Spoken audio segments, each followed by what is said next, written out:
Ada salah satu pernyataan dari Raja Romawi yang bernama Marcus Aurelius.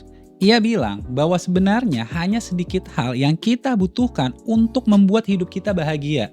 Dan hal tersebut itu sudah ada di dalam pikiran kita. Kebahagiaan itu sederhana, dan video ini itu akan membahas pemikiran sederhana seperti apa yang akan membuat hidup kalian lebih bahagia. So, stick around! Hai semua, perkenalkan, gua Ama Alkatiri. Untuk kalian yang belum kenal gua ini adalah seorang blogger yang menulis konten mengenai perkembangan diri. Kalian bisa cek linknya gua taruh di kolom description. Kita langsung masuk ke pembahasan. Pemikiran sederhana yang pertama yang akan membuat hidup lo lebih bahagia adalah jangan terlalu peduli pendapat orang lain. Kalau lo terlalu mempedulikan pendapat orang lain dibanding pendapat diri lo sendiri, kemungkinan besar lo cuma akan melakukan apa yang orang lain harapkan, bukan apa yang diri lo harapkan. Kebayang gak lo bro, kalau hal ini udah jadi kebiasaan, yang terjadi lo akan melihat seberapa bernilai diri lo itu berdasarkan dari pendapat orang lain. Jujur bro, kalau gue ini di umur 30 dan gue selalu dengerin pendapat orang tua gue, pendapat teman-teman gue, pendapat orang sekitar gue tentang channel YouTube ini, yang ada channel YouTube ini gak bakal ada bro. Gue teringat kutipan dari Lao Tzu, yang mana ia tokoh filsuf yang berasal dari Cina. Ia bilang, jika kita terlalu peduli sama apa yang orang lain pikirkan, maka kita akan merasa terpenjara. Lo pernah kan terpenjara sama pikiran lo sendiri gara-gara terlalu mikirin pendapat orang tentang diri lo? Kalau gue ngelakuin kayak gini, gue salah gak ya di mata dia? Kalau gue mengutarakan pendapat gue seperti ini, kira-kira bos gue bakal marah gak ya?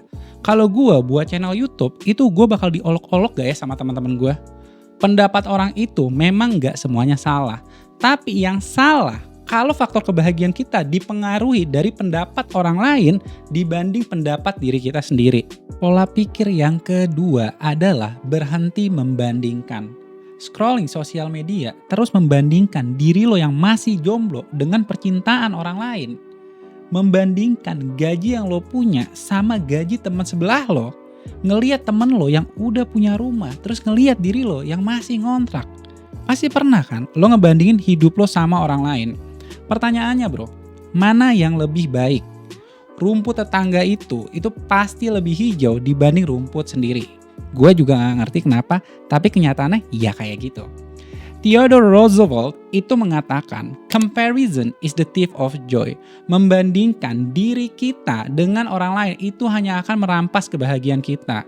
Kalau pikiran ini terus ngebandingin antara hidup kita dengan orang lain, sampai kapanpun bro, kita gak akan pernah merasa cukup. Karena selamanya banyak orang yang lebih pintar, lebih kaya, dan lebih cantik. Dan apakah lo yakin semua hal yang lo lihat di sosial media itu beneran terjadi di kehidupan nyata? Coba kasih komentar kalian tentang hal ini. Gue gak bilang semua yang ada di sosial media itu bohong. Tapi yang gue maksud, semua hal yang kita lihat di sosial media itu hanya momen-momen terbaik aja. Lo gak akan ngelihat kesedihan, kegalauan, kegagalan, semua itu gak bakal ditunjukin di sosial media. Dan gak salah juga. Yang salah itu kalau lo meyakini kehidupan semua orang di sosial media itu lebih baik dibanding kehidupan aslinya. So, stop membandingkan diri lo dengan siapapun dan fokus aja untuk membenahi diri lo sendiri. Pola pikir yang ketiga adalah berhenti overthinking. Lo nyadar gak sih bro, kadang kita terlalu mikirin hal yang gak bisa kita rubah dan hal yang sebenarnya gak penting di hidup kita. Dan buat gue, resiko dari overthinking itu kita gak ngapa-ngapain karena semuanya cuma ada di pikiran. Lucunya dari overthinking itu kadang ngebuat kita edik. Seakan-akan semakin sering kita pikirin, semakin terlihat jalan keluarnya. Tapi apakah kenyataannya seperti itu bro? Gue inget pertama kali gue nulis dan gue mau post artikel gue di sosial media yang gue pikirin, nanti gimana ya kalau ada orang yang ngejudge gue? Nanti gimana ya kalau orang lain bilang Ama sosok ngasih ide? Nanti gimana ya kalau gue dicemooh? Itu bro yang gue pikirin. Dan pertanyaannya, apakah terjadi? Iya bro terjadi, tapi nggak seburuk seperti apa yang gue pikirin. Poin yang gue maksud, kadang kita ini mikirin hal buruk yang akan terjadi yang sebenarnya nggak terjadi. Atau mikirin hal buruk yang akan terjadi tapi nggak seburuk seperti apa yang kita pikirkan. Ngerti kan maksud gue? Pada akhirnya, pendapat orang dan masalah itu silih berganti. Dan hal tersebut nggak bisa kita rubah. Dan hal yang kita bisa rubah itu cuma respon kita terhadap hal-hal tersebut. Pola pikir yang keempat adalah lakukan aktivitas yang kalian senang.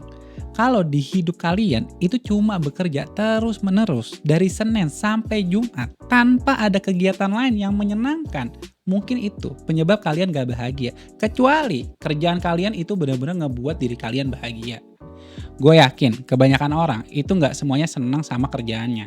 Makanya ada istilah work-life balance. Boleh kerja, tapi paling gak balance. Ya kalau punya hobi, ya udah jalanin hobinya. Gue teringat salah satu pernyataan dari orang terkaya dunia, yaitu Richard Branson. Ia mengatakan, "Men do not quit playing because they grow old because they quit playing." Kita bro, itu gak berhenti main karena kita tua, tapi yang membuat kita tua karena kita berhenti bermain. Lo boleh bekerja keras, tapi paling enggak jangan lupa untuk bersenang-senang. Dan kalau lo lihat teman-teman lo yang masih awet muda bro, padahal aslinya itu dia tua, resepnya itu cuma satu. Mereka nggak lupa untuk bersenang-senang. So, kalau lo pengen nggak terlalu stres, jangan lupa untuk bersenang-senang setelah lo mencapai tujuan lo. Pola pikir yang kelima adalah jangan judgmental ke orang lain. Lo ngerasa gak sih setelah lo judge orang lain, entah itu dari penampilannya ataupun sifatnya, lo ngerasa diri lo terpuaskan dan lo ngerasa diri lo itu jauh lebih baik dibanding mereka. Tapi coba lo pikirin bro baik-baik. Mungkin gak semakin banyak judgement yang lo beri ke orang lain, maka semakin damai hati lo. Gue teringat kutipan dari Earl Nightingale. Ia bilang, "When you judge others, you do not define them, you define yourself." Ketika lo judge orang lain, sebenarnya lo gak mendefinisikan diri mereka, tapi lo mendefinisikan diri lo. Lo nyadar gak sih, ketika kita judge orang lain karena dia gendut, sebenarnya kita merefleksikan insecure yang kita punya. Kita insecure sama bentuk badan kita sendiri. Dan hal yang paling menyakitkan dari judgment, itu pada saat diri lo sendiri yang menjudge diri lo. Kenapa? Karena lo yang paling tahu hidup lo. Gue percaya bro, apa yang lo beri, itu apa yang lo dapat. Kalau lo suka judge orang lain, percaya bro, nggak cuma orang lain yang akan judge lo kembali, tapi diri lo sendiri juga akan menjudge diri lo. So, bila lo bro ingin mendapatkan hati yang damai, belajarlah untuk melihat permasalahan dari perspektif orang lain. Terima kasih untuk kalian yang udah nonton video gue kali ini, dan jika kalian ngerasa video ini bermanfaat, jangan lupa untuk di like, subscribe, share, dan juga komen. Gue harap 5 pola pikir sederhana ini itu dapat bermanfaat dan berdampak besar pada kehidupan kalian. So, thank you once again. Gue Amal Katiri, and I'll see you next time.